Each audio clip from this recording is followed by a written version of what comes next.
성부와 성자와 성령의 이름으로 아멘.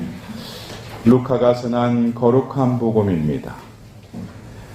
아기는 자라면서 튼튼해지고 지혜가 충만해졌으며 하나님의 총애를 받았다. 주님의 말씀입니다.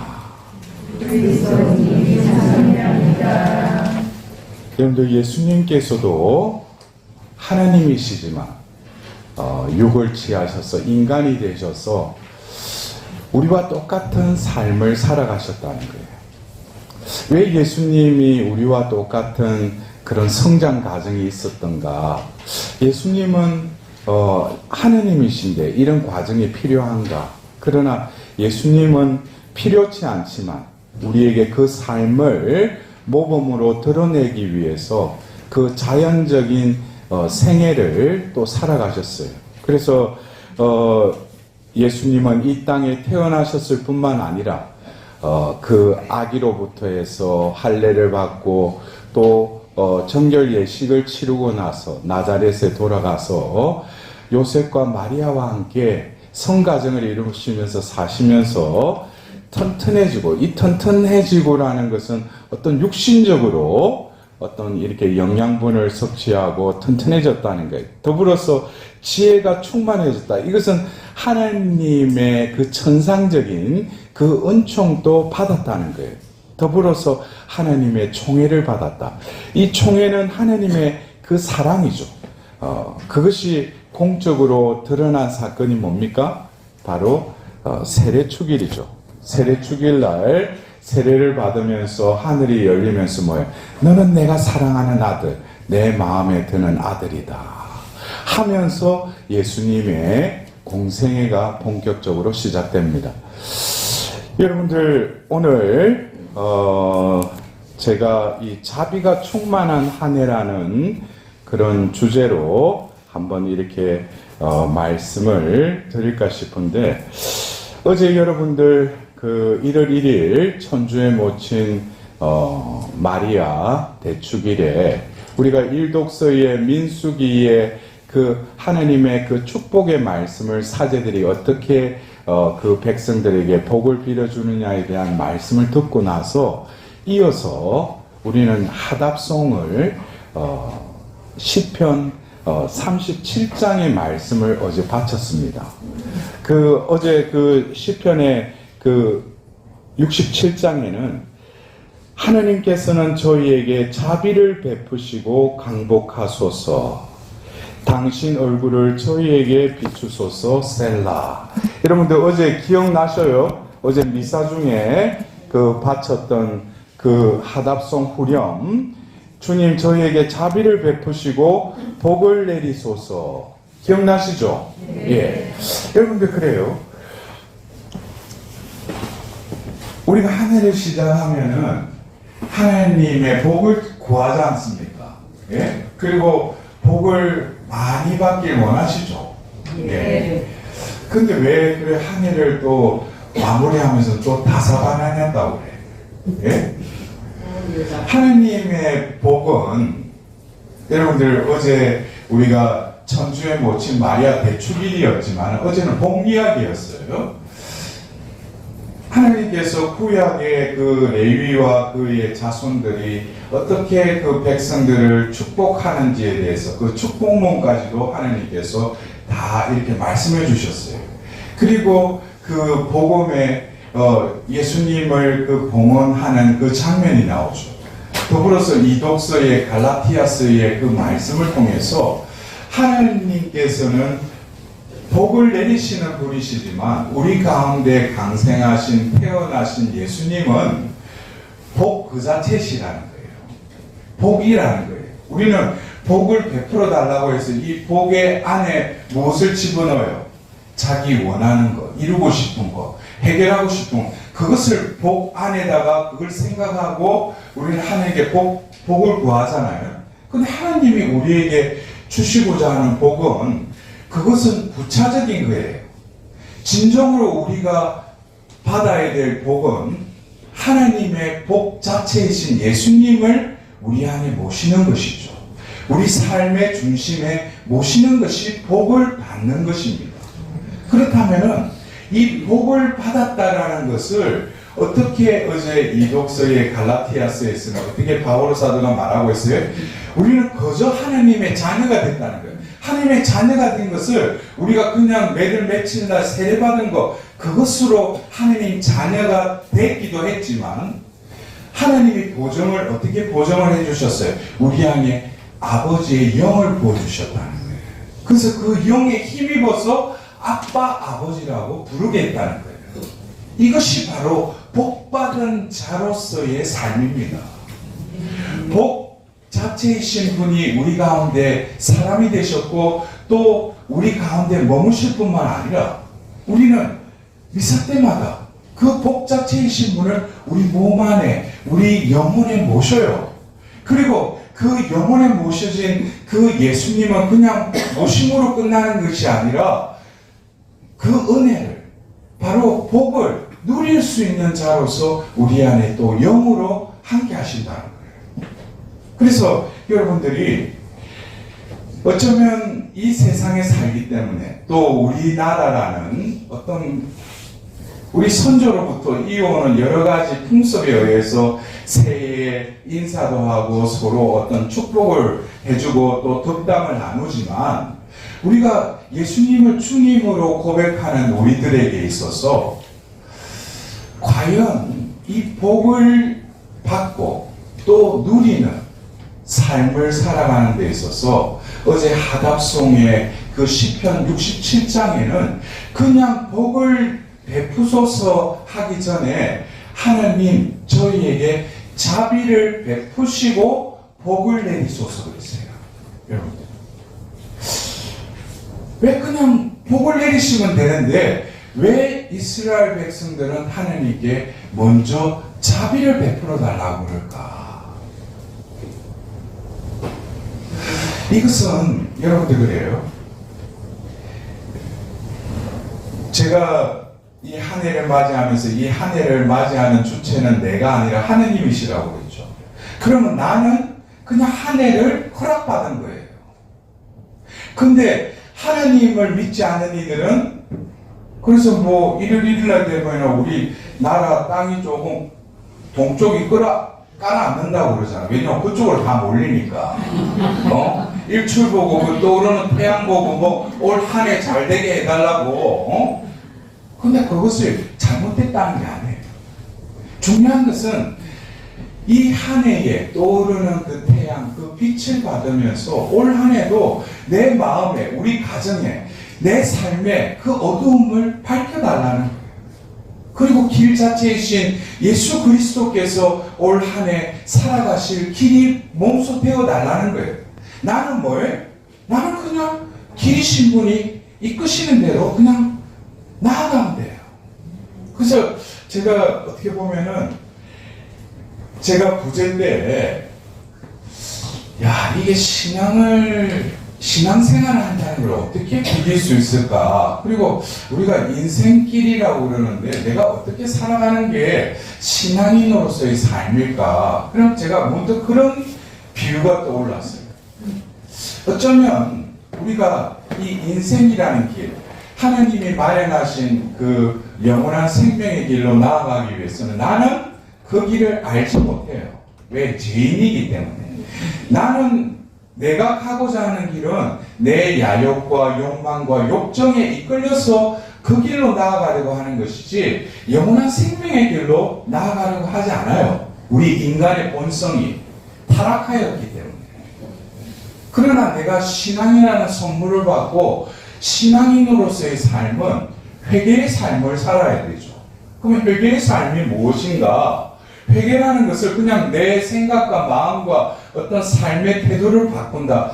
그것은 너무나 좀 추상적이에요. 현실적이고 실제적인 회개가 이루어져야 돼요. 그렇다면은 신앙인으로서의 삶은 제가 이런 비유를 제가 부재 때 들었어요. 어떻게 보면 내가 이때까지 하느님 자녀가 되기 전의 삶은 내가 목적지가 어디에 있으면은 내가 그 차에 운전석에 앉아서 내가 핸들을 잡고 내가 몸소 운전하는 삶이 내가 이때까지 살아온 삶이라면 이제 신앙인으로서의 삶, 회개의 삶이라는 것은 먼저 어떻게 돼요?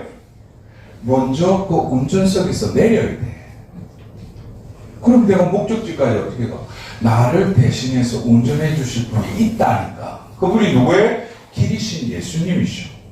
그러면 예수님이 운전석에 앉으셔요. 그럼 나는 어디 앉아야 돼?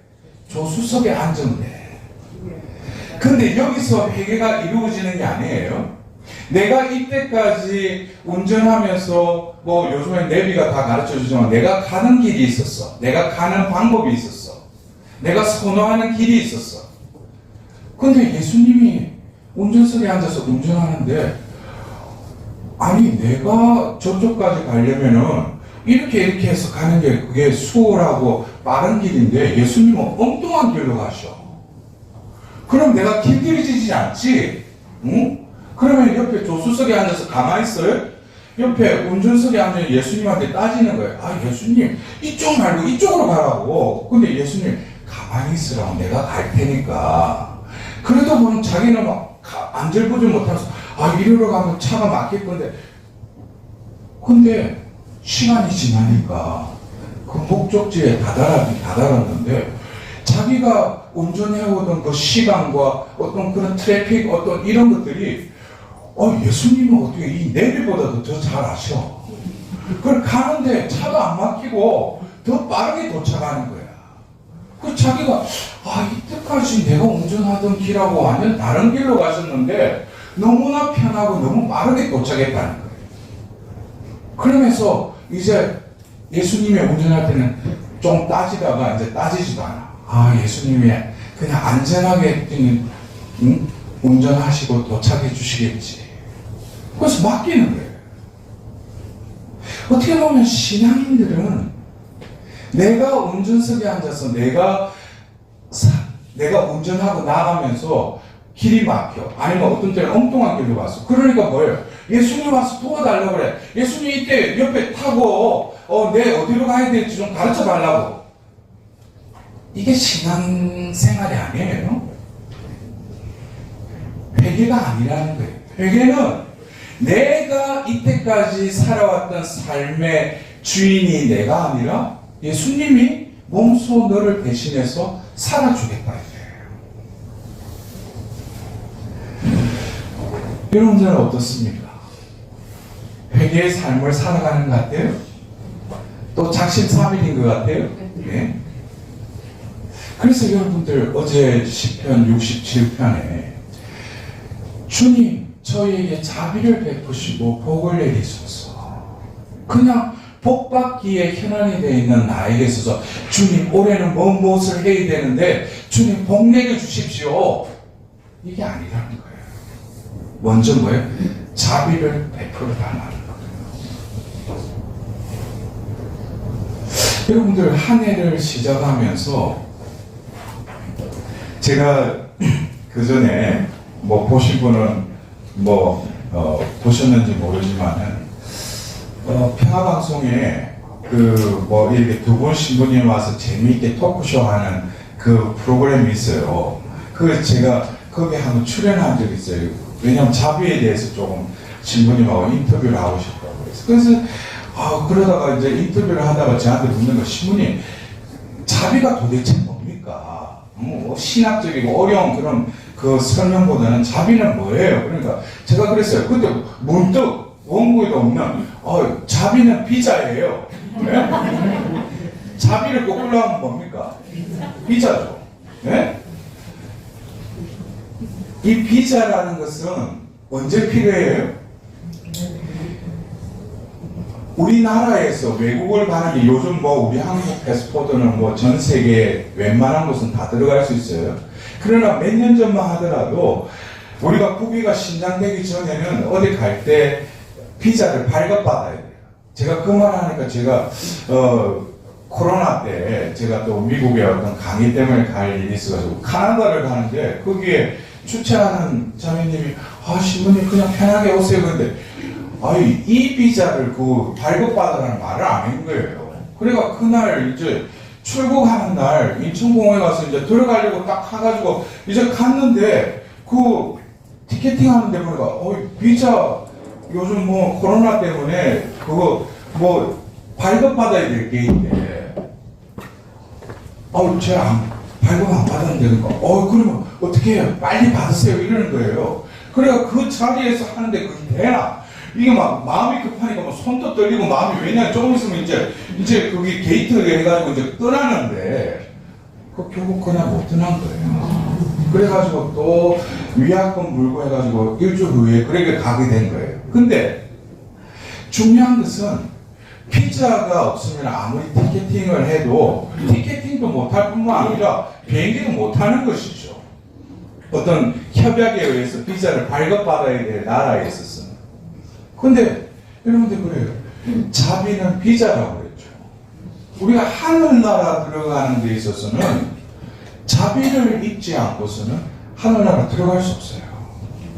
많은 이들이 그냥 내가 언제 내가 교회를 받고 또 우리 교회 안에서 내가 얼마만큼 매일 미사 다니고 또 교회 안에서 얼마나 봉사도 열심히 하고 어떤 완장 참가하면은 몇 년도부터 몇 년까지 단장 몇 년부터 몇 년까지 회장 그런 거는 우르르. 근데 하나님이 보시는 분은 그거 어디 입사시험 치는 게 아니죠.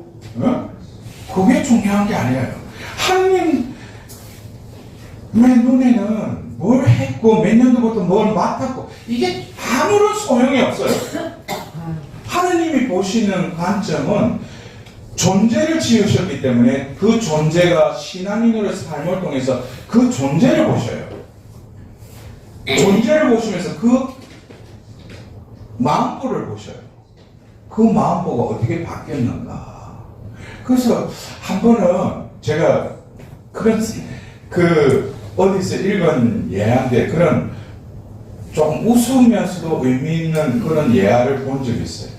어떤 사람이 이 세상에 살면서 하나님의 그 약속하신 그 하늘나라 영원한 생명의 나라를 한번 봤으면은 내 삶을 완전히 바꾸겠다. 열심히 신앙생활 하겠다 했는데 하나님이 들어주셨네. 그래가지고 어느 날 자기를 보여줄게 하고 그 하늘나라로 데려간 거예요. 죽은 게 아니고 살아있으면서 특별하게 그걸 기회를 주신 거예요. 그 가서 보니까 천국 문 앞에 누가 졸고 있어. 누구 계세요? 베드로지. 들어올 사람이 없으니까 매 조는 거야.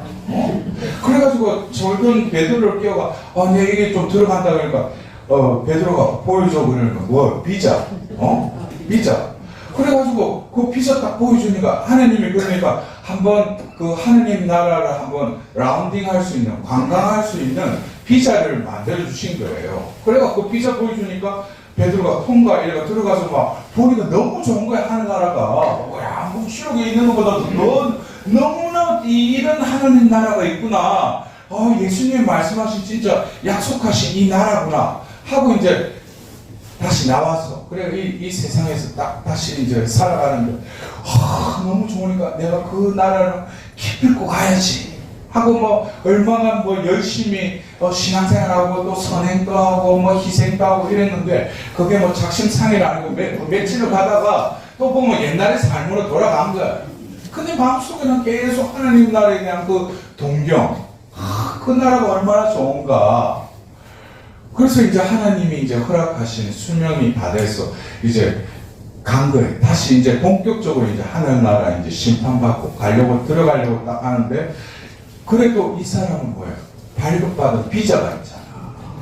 그러니까 당당하게 또 갔는데 또 베드로가 졸고 있어. 그러니까 깨워가지고 내 이제 여기서 영원히 살려고 들어가려고 하는데 베드로가 보여달라고 하는 거예요. 그러니까 그래 보여줄게. 그럼 보여준 거예요. 그러니까 베드로가 이거 말고 그러니까 아니 그때 이거 보여주고 내가 들어갔지 않냐고 비자. 그러니까 아니 그때야 잠시 관광 비자 발급받아가지고 잠깐 라운딩하는 그 비자지 이제 영주권 비자를 받아야 된다는 거야. 근데 나 영주권 비자가 없잖아. 근데 여러분들 그래. 우리가 우리가 비자가 있어야지. 아무리 자신이 돈을 지불하고 티켓을 예약했다고 해도 티켓팅도 안 될 뿐만 아니라 그 나라도 가지 못해요. 그래서 자비는 비자예요. 여러분들이 이 생을 살면서 자비를 모르고 또 자비를 잊지 않고 자기 공로로 자기 선업으로 우리가 영원한 생명을 얻는다? 그것은 성경을 잘못 이해하고 있는 거예요. 자비라는 것은 결국에 우리가 토마스 아퀴나스가 그 자비에 대한 정의가 죄의 구렁텅이에 빠져 있는 영혼들을 건지려고 하시는 하나님의 속성이 하나님의 자비라고 했어요.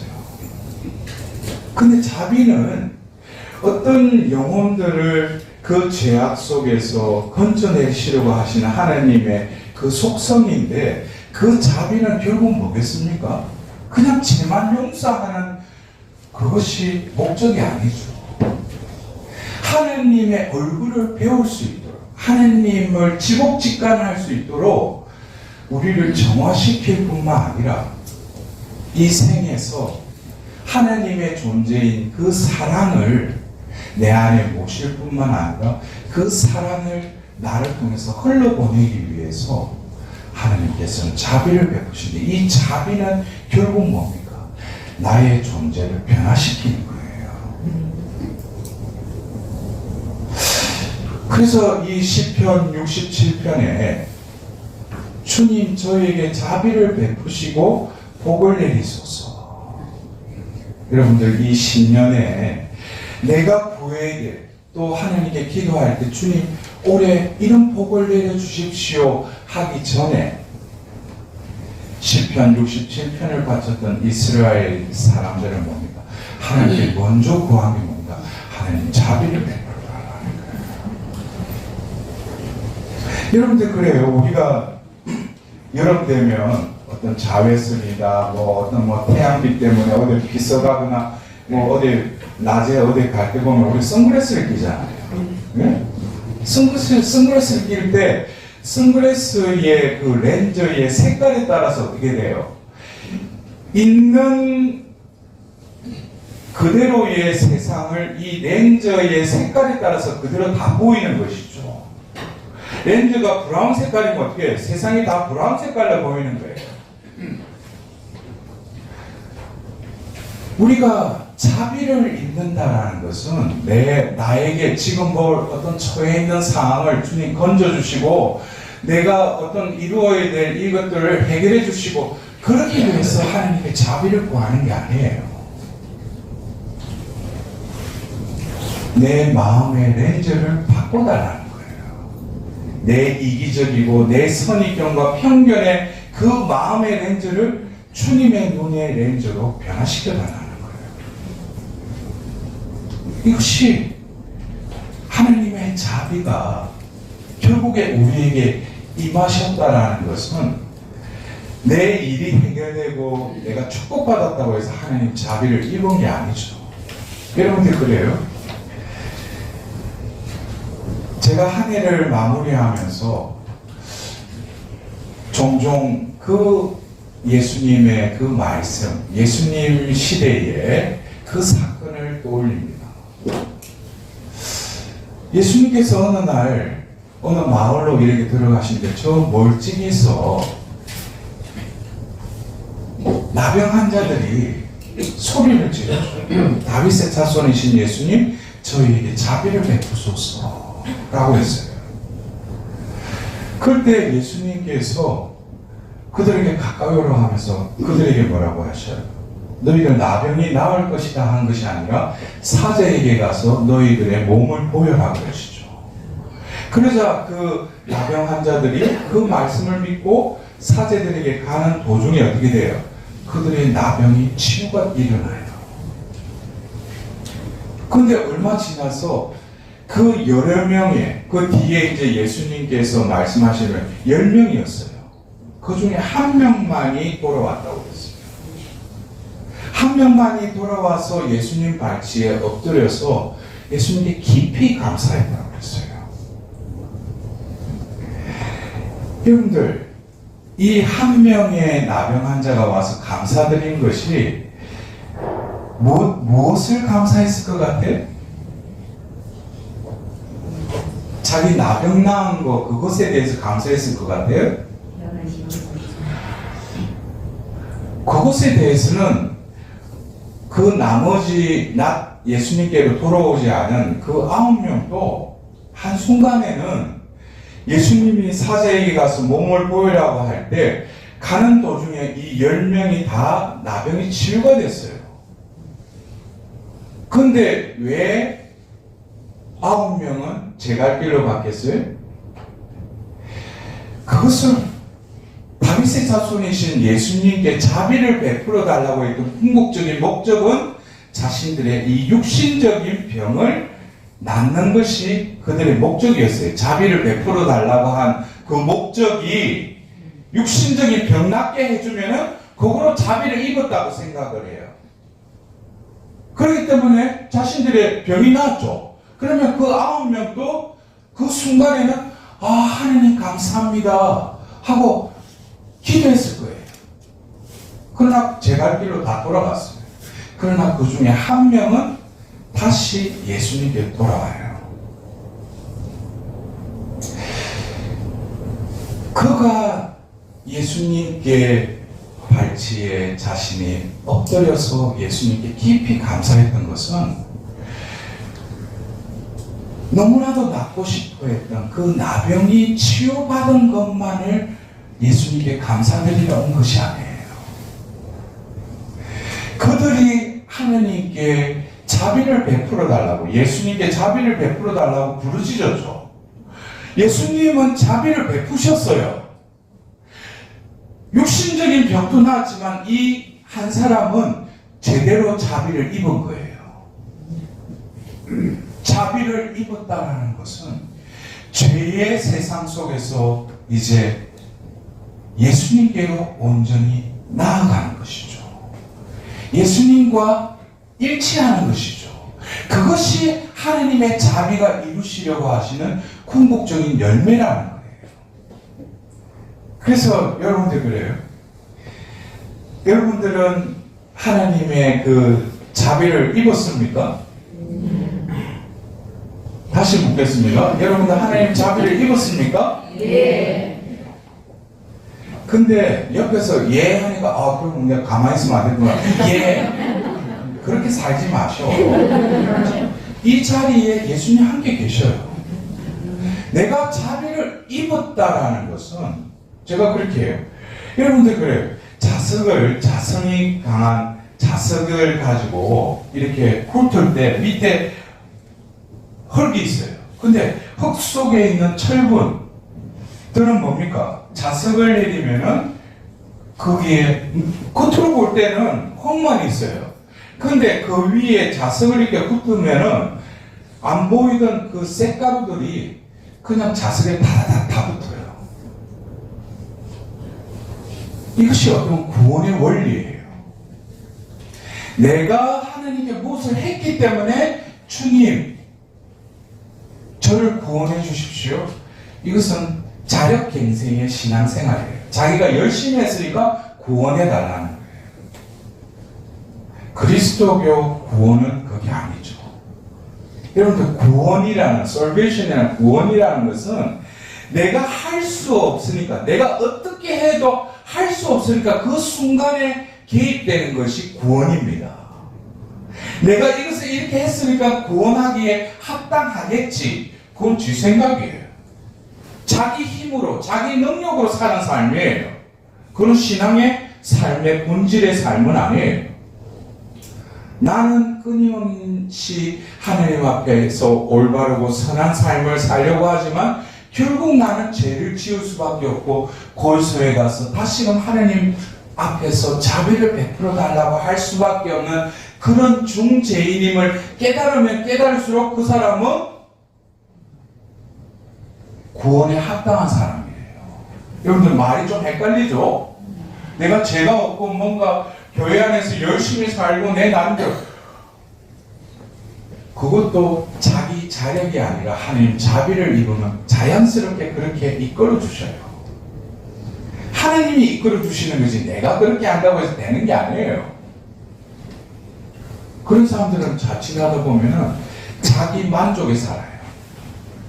그래서 오늘은 아침에 일어나가지고 묵주 20단 바치고 또 오늘 평일에서 참석했고 했으니까 오늘 내가 할 거 다 했다. 그렇다고 해서 구원받는 게 아니에요. 구원은 내가 할 수 없으니까 온전히 하나님께 의탁하니까 그때 비로소 내 손목을 잡고 끌어올리시는 게 하나님의 구원이십니다. 그럼 자비는 뭐겠어요? 아까 그랬죠. 자석을 가지고 흙을 이렇게 훑었는데 쇳가루들이 다라락 붙죠. 하나님의 자비는 내 안에 죄가 많으면 많을수록 자비의 자석에 그냥 들어붙는 거예요.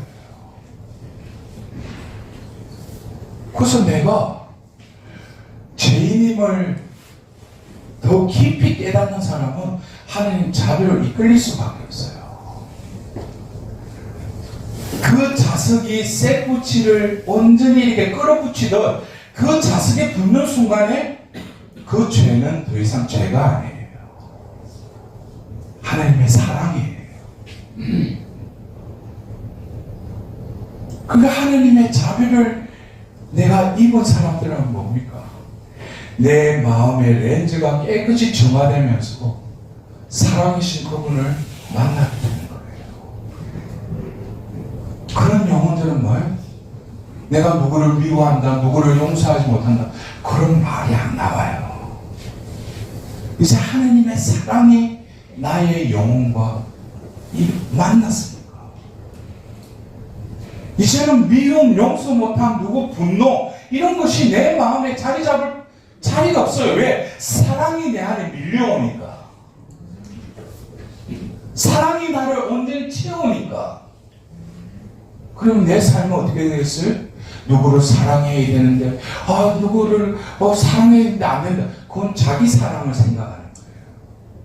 그 사랑의 물결이 내 영혼을 온전히 차지할 때 그 물결은 그 안에서만 고여있지 않아요. 내 영혼을 통해서 흘러가요. 그럼 나의 존재는 그 말 그대로 하나님 앞에서 자유로워져요. 뭘 입었기 때문에?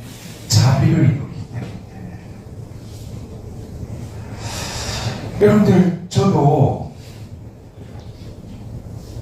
교구사제로 10여 년 살다가 제가 원래는 외국으로 가서 사목을 하려고 생각을 하고 내 나름대로 계획을 세고 했다가 생각지도 못했는 발로테이로 하나님께서 이끄셨어요.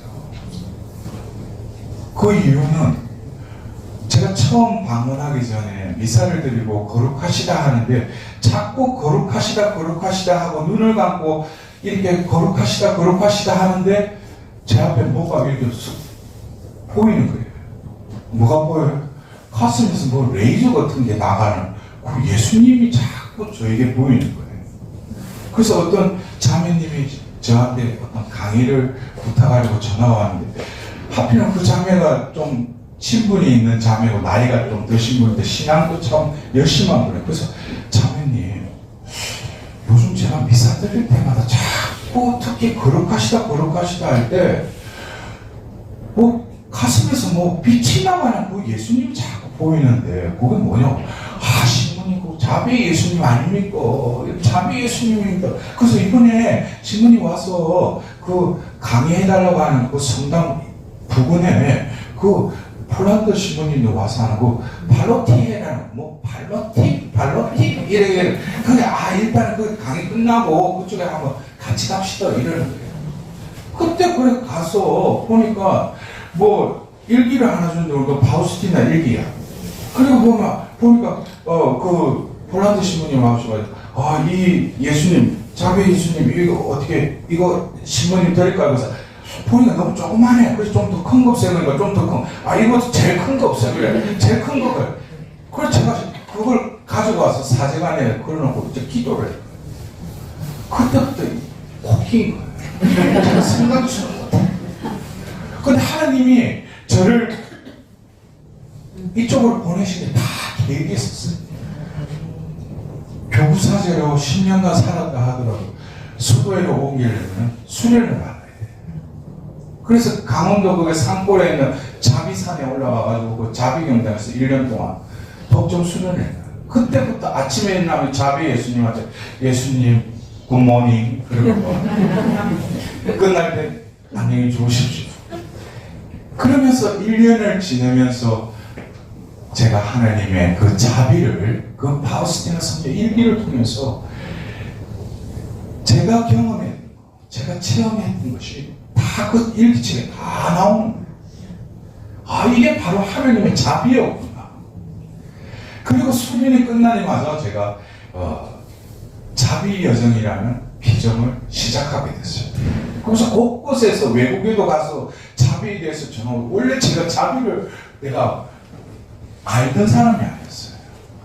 근데 자비에 대한 강의를 하면서 제가 앞에 서서 지금처럼 마이크를 잡고 강의를 하는데 하나님이 자비를 퍼부어주시는 거예요. 제가 자비를 보면서 강의를 하면서 제가 막 눈물을 흘리면서 강의를 하는 거예요. 제가 정화가 일어난 거예요. 그래서 내가 하나님의 자비를 깨닫지 못했다면 내 사제 생활이 어땠을까. 근데 이제 시간이 지나면서 종신을 하고 나서 그 해가 보면은 또 우리 전 세계적으로 2016년 자비의 특별 기년이었어요. 근데 평화방송에서 연락와 신부님 좀 자비의 희년인데 강의를 좀 해줄 수 있냐고. 그것도 7개월에 걸쳐서 좀 강의를 7개월 7살에서 28강의를 해. 내가 자비에 대해서. 그러면서 한국에 속으로 한국에 자비에 대한 공부한 신부도 있고 뭐 근데 왜 나한테 하필이면 보면 자비를 그래. 그래서 제가 국장님한테 제가 한번 기도해 보겠다. 그러고 와가지고 예수님 왜 저한테 왜 이러십니까? 제가 뭐 자비에 대해서 뭐 아는 것도 없는데 자비에 대해서 자꾸 전하라고. 그래도 응답이 없어요. 노 코멘트. 그 시어베리키아 여인이 왔을 때 처음에 예수님께서 아무 말씀 안 하시죠. 그리고 며칠이 뚝 지났는데 제가 기도 중에 문득 이 생각이 나는 거야. 니같이 자비를 입은 놈이 있으면 나와봐라. 그러면서 마음이 이렇게 울렁울렁하면서 눈물이 찌르는 거예요. 나처럼 자비를 입은 사람이 내처럼 이 죄인인 나를 당신의 제대에 이 하나님을 섬기는 자로 불러주셨고 또 하나님의 뜻대로 살지 못했던 나를 다시금 당신의 자비를 증거하도록 나를 그 방송에 그래서 내 마음에 그 소리가 들리면서 제가 이런지 하고 제가 그 해에 자비의 특별기년에 그 평화방송에서 그 자비의 사도여정이라는 프로그램을 또 강의를 하게 됐어요. 근데 여러분이 이제 작년이죠. 작년에 그래서 이제 뭐 다른 프로그램도 또 와서 둘레 특강이다 뭐 영성의 향기 이런 데도 또 출연해서 강의를 했는데 작년에 또 섭외가 온 거예요.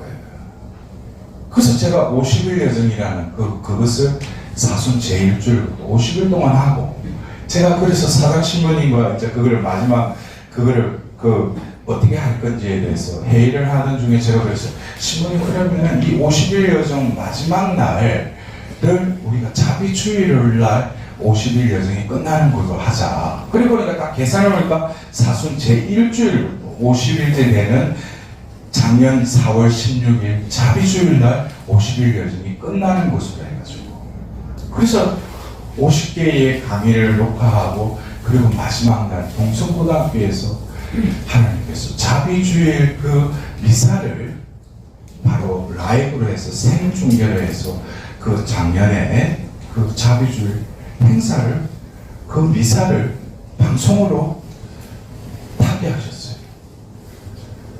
제가 그날 그 밀려오는 사람들 또 그리고 그 하나님 자비에 대해서 목말라 하는 사람들에게 자비의 예수님이 약속하셨듯이 복수와 같은 자비를 내가 너희들에게 부어주겠다.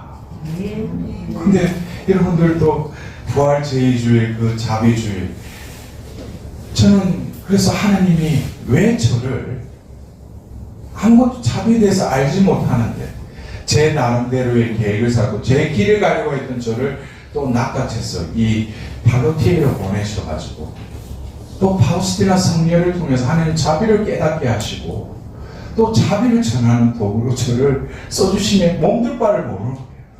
그래서 오늘 또 이 대구에 와서 여러분들에게 이 하느님의 자비, 그래서 여러분들 그 돌아온 그 한 나병 환자였던 그 사람은 예수님께 과연 무엇을 감사했는가? 그것은 뭐 병 낫고 뭘 이루어 주시고 그것에 대해서 감사한 게 아니에요. 자신의 존재가 바로 자비로부터 태어났음을 깨달은 거예요.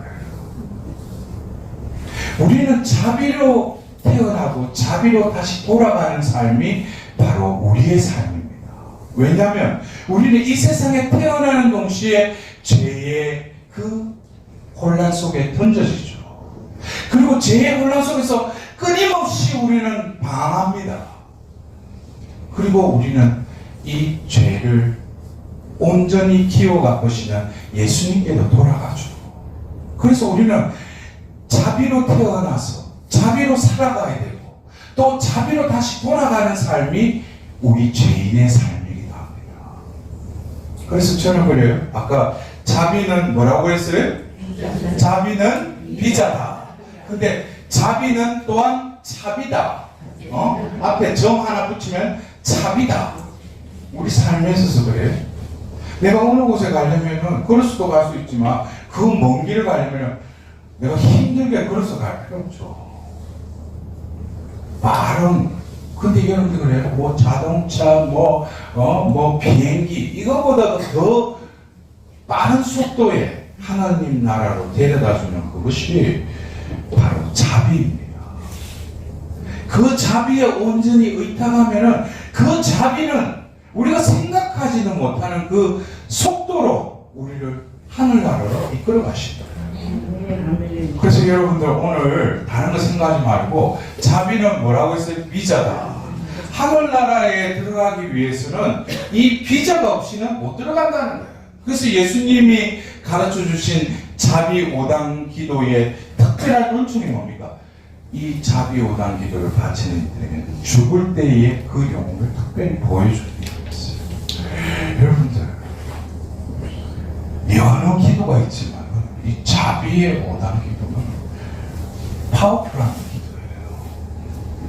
제가 레이저의 이 강성 나오는 그 예수님을 그때 미사 때만 본 것이 아니라 그 전에 어떤 기도 모임에 갔는데 어느 신작인가요? 어떤 족자에 자비 예수님 이를 들어오게 해가지고 신부님 이거 걸어놓고 해도 돼요? 그래서 예수님 무슨 가슴에서 빛이 나가지? 이러면서 그래서 제가 물어본 게 딴 거 아니에요. 교회 인가 받았냐고. 인가 받았대요. 그럼 걸어놓고 해요. 근데 신부님 우리 이 기도해도 돼요? 그때 처음 자비 5단 기도를 제가 바치지도 않고 들었던데 신자들이 신부님 바쳐요. 그래서 저 그때도 이거 교회 인가 났냐고 그러니까 인가 났대. 그러고 나서 뭐 기도 바치라고 해가지고 그 자리를 조금 이렇게 물러나는데 신자들이 자비 5단 기도를 이렇게 바치는데 저는 그 기도의 내용도 잘 들리지 않았어요. 근데 신자들이 뭐 자비를 베푸셔서 하는데 그 기도의 그 힘, 제가 처음 자비 5단 기도를 멀어지면서 그 신자들이 바치는 그 자비 5단 기도를 봐도 다른 기도와는 뭔가 틀린 어떤 파워를 느꼈어요. 저 기도가 뭐 교회 인가 났다고 하는데 뭔가 내 영혼을 두드리는 힘 있는 기도라는 것이 제가 처음 접한 자비 5단 기도였어요. 그래서 여러분들 자비 5단 기도 제가 이제 마무리하면 자비 5단 기도 할 때 그래요. 여러분들 자비를 베풀어서 자비를 베풀어. 여러분들 무슨 여러분들이 무슨 고백 치는 것도 아니고 묵주기도보다는 얼마나 짧잖아. 그러니까 어떤 뭐 자매님은 신부님 이거 하니까 한 번 하니까 좀 서운하기도 하고 좀 뭔가 화장실 갔다가 뭐 안 하고 온 것 같기도 하고 그래. 저는 2번씩 바쳐요. 파우스티나 일기를 보면은 폴란드 해결을 위하여 자비 5단 기도를 바쳐야 할 때 자비 기도 한 번에 의해서 하나님께 진노의 손길을 거두십니다. 한 번, 두 번, 또 한 손으로 아니라 양손으로 쌍권총 들고 굴리는 그게 자비의 5단 기도가 아니에요. 여러분들 자비의 5단 기도는 누구에게 바쳐요? 하나님, 이거 봐봐. 예수님한테 바친대, 지금. 이거 뭐, 그러니까 이게 문제집 받고 이게 답을 적으려면 문제의 뜻을 알아야 되잖아. 자비 5단 기도는 예수님이 우리에게 직접 가르쳐 준 기도죠. 파우스티나 성령을 통해서. 근데 그 기도는 영원하신 아버지께 바치는 거예요. 근데 그러면서 영원하신 아버지 하면서 예수님의 그 희생을 온전히 다시금 내어드리면서 그 성모성 바치는 그 위에 예수님의 순환을 보시고 저희와 온 세상에 자비를 베푸소서라고 기도하죠. 여기서 우리는 자비의 5단 기도를 그냥 바치는 게 아니라 자비의 5단 기도를 바칠 때는 우리는 누구를 의식해야 돼요? 하나님 아버지를 의식해야 돼요. 그러면서 예수님의 순환을 보시고라고 할 때 이 순환을 보시고라고 우리가 되뇌일 때 기도할 때는 그 시선을 느껴야 돼요. 예수님의 순환을 누구에게 봐달라는 거예요? 하나님 아버지께 봐달라는 거예요. 우리가 그냥 저희와 온 세상에 자비를 베푸소서 하나님은 진노하고 계셔요. 당신의 아들을 그 희생제사를 통해서 이 죄와 죽은 세계를 처이겠는데 또 인간은 그냥 세상의 그 죄악 속에 그냥 허우적거리고 있는 죄의 그 세력에 더 편성하고 있는 그걸 보시고 하나님 아버지께서 진노의 손길을 내릴 직전에 예수님이 한 번만 받아달라고 그리고 가르쳐 주신 기도가 자비 5단 기도예요. 그래서 이 자비 5단 기도에 예수님의 순환을 보시고라고 할 때는 먼저 뭡니까? 하나님 아버지께서 우리에게 자비를 베풀어 주실 수 있도록 그 여유를 줄 수 있는 것은 2000년 전 골고다 언덕에서 당신 아들이 아버지의 뜻대로 이루소서 하면서 바로 자신을 온전히 의탁드렸던 그 순환을 통해서만 하나님 아버지께서는 다시금 이 인류를 바라보신다는 거예요. 그러면 우리가 자비 5단 기도 바칠 때 그냥 자비를 베푸사 아니라 그 예수님의 순환을 통해서 바라보시는 그 시선을 우리도 예수님의 순환을 바라보면서 우리는 누구의 시선과 맞닥뜨려야 돼요? 바로 영원하신 아버지의 눈길과 맞닥뜨려져야 돼요. 그렇게 될 때 바로 아들의 그 순환을 통해서 우리에게 자비가 임하시는 거예요. 엄청난 기도예요. 그래서 여러분들 오후 3시에 알람 해놓고 그냥 띠링띠링 하면 자비를 이거 무슨 뭐 어디 알람 시계도 아니고 그거 아니에요. 오후 3시에 바로 예수님께서 골고타에서 숨을 거두셨죠. 그리고 병사가 그 옆구리에 창을 찌르자 바로 피와 물이 흐르죠.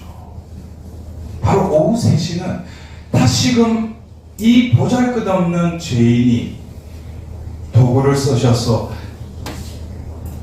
이 자비의 5단 기도를 바치면서 그 자비가 이 세상에 이루어달라는 거예요. 그래서 우리 팔로디에 폴란드의 한 신부님이 교수 신부로 오래 하시다가 100세 넘으셔서 돌아가신 분이 계신데 그 신부님은 요셉 신부님이라고 그 신부님은 하루도 그냥 헛되이 살지 않는 것이에요. 우리가 보통 사제들이 70세 되면 은퇴하고는 우리 수도에는 은퇴가 없어요. 근데 이 신부님이 이제 학교에서 이제 조금 리타이어 하시고 그리고 나서 어느 본당에 그냥 보좌 신부로 머무시면서 또 사목을 도와주시면서 이분이 하루 종일 하는 일이 정시가 되면은 성전으로 향해요. 그리고 자비 5단 기도하죠. 근데 폴란드에도 오후 3시가 있잖아요. 근데 우리나라에 오후 3시하고 그쪽에 시차가 있기 때문에 이 신부님은 깨어있는 순간에 정시만 되면 왜 성전에 가서 자비의 기도를 왜 바치겠어요? 이 시간에 지구 어느 곳에는 오후 3시에 그 시간대가 있다는 거예요. 그래서 그 나이든 그 노 신부님이 정시간만 되면은 그 성전에 가서 또 꿇어앉아서 예수님한테 자비를 베풀어요. 여러분들, 그 신부님은 어디 계시겠어요 지금? 하늘나라 계시죠. 여러분들, 그냥 기복적인, 구복적인 그 신앙생활에서 진정으로 내가 한 해를 시작하는 이점에 하나님께 복을 내려달라고만 할 것이 아니라 주님 저희에게 자비를 베푸시고 복을 내리소서 하는 시편 67장의 그 말씀을 여러분들 명심하십시오. 그리고 하나님의 자비가 없이는 내가 살아있어도 살아있는 게 아닙니다. 그래서 오늘 이 자리에 진정으로 제대의 또 파우스티나 요한 바울 2세 유해와 더불어서 진정으로 이 시대에 또 이 교구에 또 우리 본당에 또 우리 가정에 여러분들이 속해 있는 공동체에 더불어서 나 자신도 얼마나 하나님의 자비가 무한하시고 그 자비가 위대하신지를 내가 잊고 살고 전할 수 있는 자비의 사도의 한 해가 될 수 있어요. 그럴 때 여러분들은 내가 운전석에 앉아서 내가 그토록 그 목적지를 향해서 왔다 갔다 했던 삶이 아니라 이제 조수석에 편안하게 앉아서 예수님이 이끄시는 대로 나는 그냥 이끌리는 삶으로 살아가는 한 해. 그 한 해가 바로 올 한 해가 되셨습니다.